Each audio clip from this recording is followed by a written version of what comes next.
In November last year, health workers through the Uganda Medical Association resorted to industrial action, citing government's failure to improve on their remuneration as well as their working conditions as promised since 2017.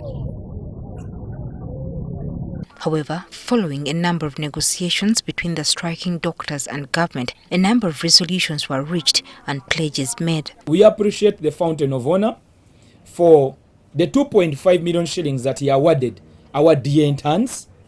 And on that same note, we thank him for implementing the 10% tax on some of the internship sites. It is the fulfillment of these pledges that convinced health workers to temporarily call off their industrial action in December last year. Now that government is discussing the budget framework paper, the doctors want government to include an increment in pay for all health workers. Because Minister of Finance had categorically made it clear that Minister of Health has not yet submitted their final budget.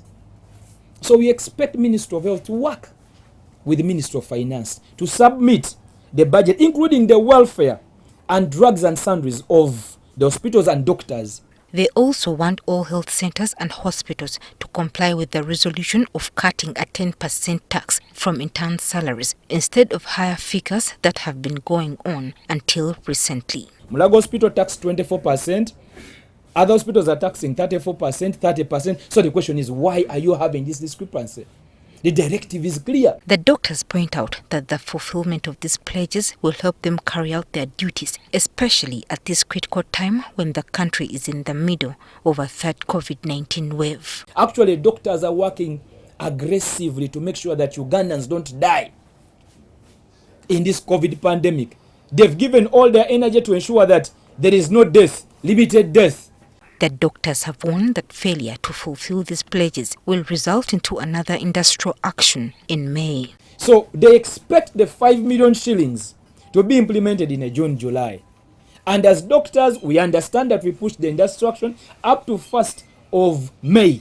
In the meantime, the doctors also want to be exempted from payment of the Entebbe Expressway toll due to the nature of their work. We are requesting the same spirit, please.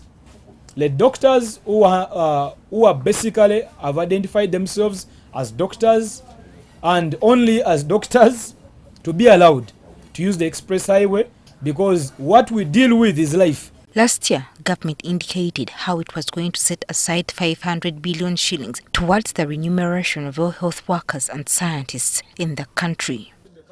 Joyce Nakato, NTV Weekend Edition.